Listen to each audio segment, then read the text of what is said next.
Estrutura dos ácidos nucleicos. Nós vamos falar, neste momento, especificamente do RNA. E essa é a segunda maior forma de ácidos nucleicos encontrado dentro da célula. Assim como o DNA, foi feito um experimento para verificação de onde está localizado esse material dentro da célula. Esse experimento foi necessário porque investigadores iniciais tinham bons motivos para acreditar que a informação não é transmitida diretamente do DNA para as proteínas. Isso porque em célula eucariótica, o DNA está no núcleo dessa célula.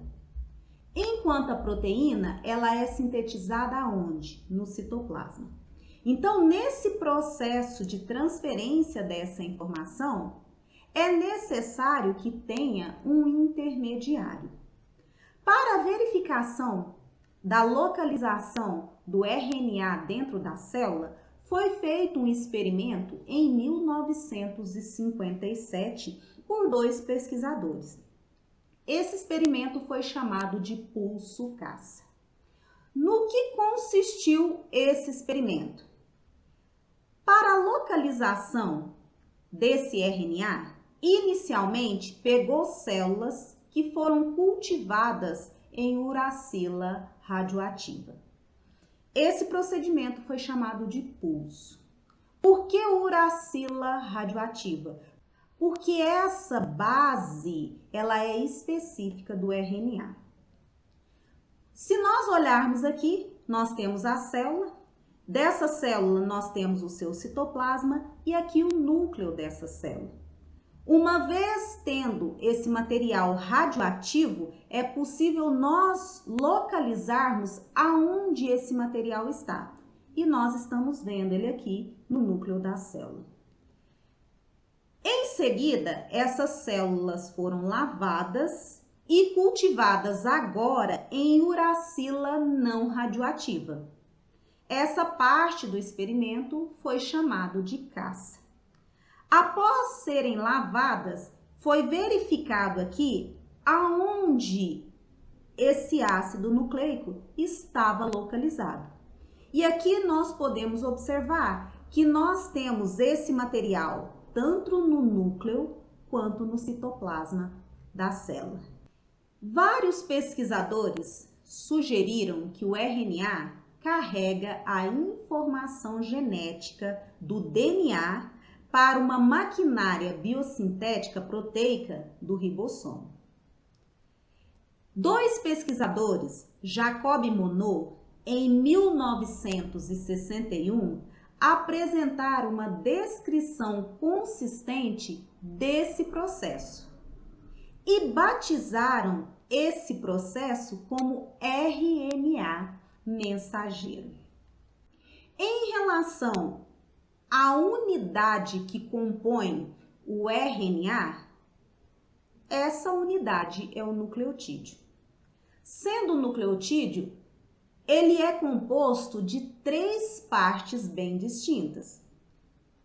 Uma base, chamada de base nitrogenada, um açúcar e um grupo fosfato.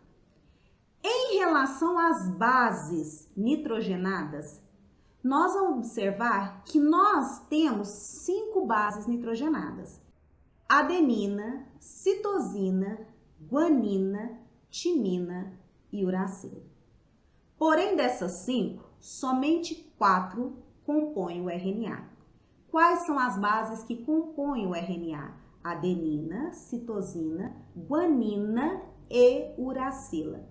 Nós vamos ver que, ao contrário do DNA, que tem como base a timina, nós vamos ver que o RNA aqui, no lugar da timina, entra a uracila. Em relação ao açúcar desse ácido nucleico, vamos lembrar, o açúcar é uma pentose, ou seja, com 5 carbonos, só que nós vimos que o açúcar do DNA é uma desoxirribose. E o açúcar do RNA? O açúcar do RNA é uma ribose. Onde está a diferença estrutural desses açúcares? Nós vamos ver, a diferença está aqui, ó, no carbono 2' do açúcar. Aqui nós temos o hidrogênio, aqui nós temos o oxigênio e o hidrogênio. O açúcar que contém no carbono 2' o oxigênio e o hidrogênio, a sua denominação é ribose. Ou seja, ele é do ácido ribonucleico. E se só tiver o hidrogênio, então é uma desoxirribose. E esse açúcar é do ácido desoxirribonucleico, do DNA. Em relação ao terceiro elemento, que é o grupo fosfato, nós vamos ver que o grupo fosfato, tanto do DNA quanto do RNA, são iguais. Lembrando que o comportamento ácido dos nucleotídeos vem justamente dessa carga negativa que o grupo fosfato ele apresenta. Então, existem algumas propriedades que são específicas do RNA. O RNA, geralmente, ele é cadeia unifilamentar de nucleotídeos. O RNA, ele é mais flexível e, dessa forma, ele pode assumir várias formas moleculares tridimensionais diferentes. Em relação à ligação que é feita entre o nucleotídeo e o outro para formar o RNA. Para que nós possamos entender como que é feita, então, a ligação entre os nucleotídeos, nós temos aqui um nucleotídeo. Vamos analisar a sua composição. Aqui nós temos uma base sendo representada aqui. E se essa base ela é composta por um único anel heterocíclico, nós devemos lembrar, ela é derivada do grupo das pirimidinas, porque se ela tiver 2 anéis heterocíclicos, ela é derivada do grupo das purinas. Aqui nós temos o açúcar desse nucleotídeo e aqui eu vou mostrar para vocês como que é feita a ligação entre esse nucleotídeo e o outro. E a ligação ela é feita justamente a partir desse carbono. Nele está ligado o grupo fosfato e esse grupo fosfato que está ligado ao carbono 5 do açúcar, ele vai se ligar ao carbono 3 do nucleotídeo seguinte. E assim sucessivamente nós vamos observando a ligação. Essa ligação, ela é uma ligação covalente, porém uma ligação covalente característica, porque nós temos aqui um oxigênio, um fósforo e um oxigênio. A ligação covalente que se estabelece e nós temos aqui para que ela ocorra oxigênio, fósforo, oxigênio, essa ligação covalente é uma ligação específica que é chamada de ligação fosfodiéster. Dessa maneira, então, nós ligamos um nucleotídeo ao outro para formar esse ácido nucleico que é o RNA. Dessa forma, o que nós vimos aqui? Que o RNA, ele tem como ligação primária aqui a ligação fosfodiéster. Eu disse para vocês que o RNA, ele é um ácido com fita unifilamentar. No entanto, como nós temos várias formas tridimensionais, nós vamos observar que em termos de ligações químicas, existe um RNA, que é o RNA transportador, que além da ligação fosfodiéster, nós vamos ver a ligação de hidrogênio presente nesse RNA especificamente. Como nós temos várias formas tridimensionais de RNA, nós vamos ver que existe o que nós chamamos de classes de RNA. E de acordo com as classes, nós temos aquela proposta por Jacob Monod em 1961. O RNA nessa classe, ele é o intermediário no processo de decodificação dos genes em cadeias polipeptídicas. Ou seja, ele é um RNA informacional, porque é ele que pega a informação que está lá no DNA para que ocorra a síntese de proteína. Esse RNA é aquele RNA que Jacob Monod batizou de RNA mensageiro.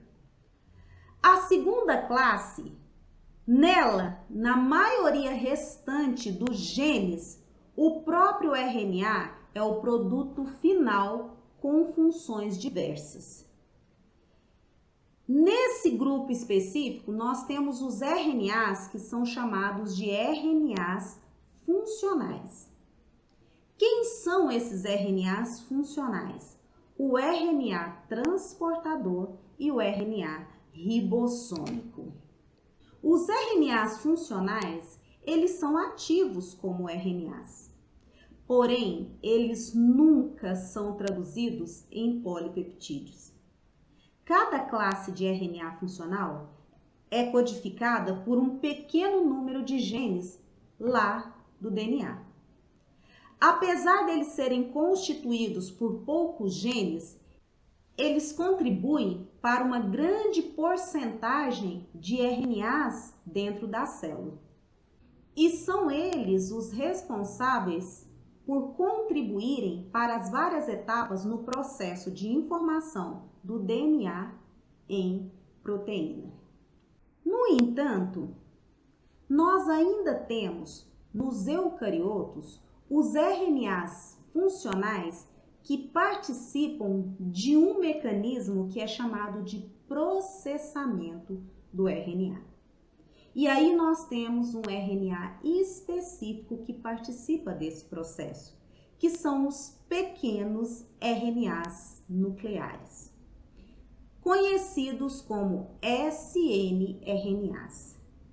Além deles, existe um grupo de RNAs funcionais que suprime a expressão gênica em vários níveis e também são responsáveis por manterem a instabilidade do genoma. E aí nós temos 3 outros RNAs: os microRNAs, os pequenos RNAs de interferências e os piRNAs. Bom, então vamos conhecer pelo menos 2 desses diversos RNAs que eu mostrei aqui para vocês, para que vocês conheçam a forma desses RNAs. Aqui nós temos a representação do RNA transportador, e esse RNA é aquele que eu mostrei para vocês, que é possível em alguns pontos da estrutura molecular fazer ligações de hidrogênio, porque esse formato aqui é um formato que foi chamado de folha de trevo, só que para ele se estabelecer dessa maneira é necessário que em alguns pontos ocorra as ligações de hidrogênio, e nessas ligações nós vamos ver que se de um lado eu tenho a guanina, do outro eu vou ter a citosina, de um lado eu tenho a adenina, do outro eu vou ter a uracila e vice-versa, estabelecendo essa ligação de hidrogênio. É importante que eu diga para vocês que o RNA transportador, para que ele realize a s' função, isso acontece porque em uma de suas extremidades da sua fita, que é a extremidade 3' existe ali um sítio de ligação para aminoácido, no qual os aminoácidos se ligam. Dessa forma, nós vamos perceber que a função desse RNA específico está relacionado com esse transporte. Uma outra região que eu devo chamar a atenção para vocês é uma região que fica aqui, ó, nesse local específico dessa representação, que é uma região que nós chamamos de anticódon. No RNA mensageiro, a cada 3 bases, nós chamamos no RNA de códon. Para cada códon correspondente no RNA mensageiro, nós vamos ver que no RNA transportador nós temos um anticódon. Então, esse anticódon está relacionado com o códon do RNA mensageiro. Um outro RNA que eu gostaria de mostrar para vocês a estrutura é o RNA ribossômico. Para dizer para vocês que ele é formado por 2 subunidades, a subunidade maior e a subunidade menor. Essas subunidades, geralmente, elas ficam separadas. Aqui nós temos uma vista de lado e aqui nós temos uma vista de baixo para cima desse RNA ribossômico. Quando essa subunidade elas se juntam, nós vamos observar que essa junção ocorre durante a realização da sua função, que é a leitura das bases no RNA mensageiro. Aí, essas 2 subunidades, elas se acoplam para que essa leitura ela seja feita. Dessa forma, nós conhecemos a estrutura de 2 dos diversos RNAs que eu apresentei para vocês. Vamos falar um pouco de funções? Funções dos ácidos nucleicos. E aí, eu preciso dizer para vocês do primeiro ácido que nós vimos, do DNA. O DNA, ele é responsável pelo armazenamento e a transmissão da informação biológica. É no DNA que nós temos o código genético. Em relação aos diversos RNAs que eu apresentei para vocês, o primeiro deles foi o RNA mensageiro, e nesse caso eles são intermediários. Eles carregam a informação genética de um ou poucos genes para o ribossomo, onde as proteínas elas podem ser sintetizadas.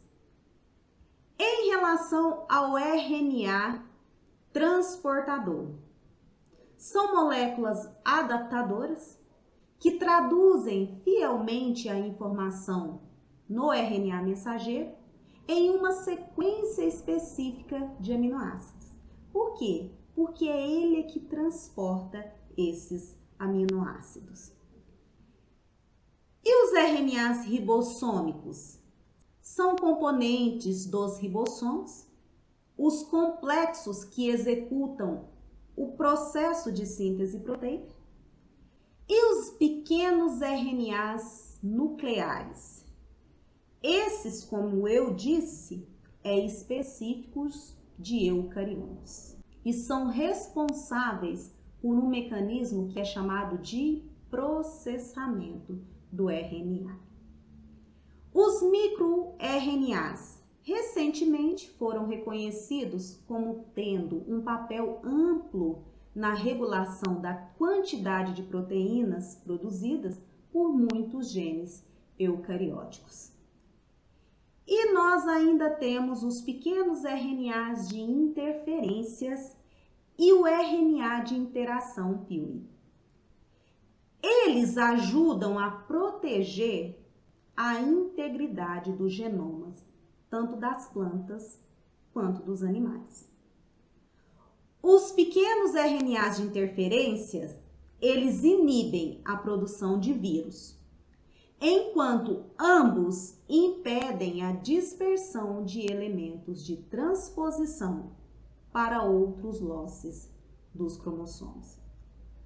Dessa forma, nós vimos a estrutura desse segundo ácido nucleico, o RNA, e as suas funções.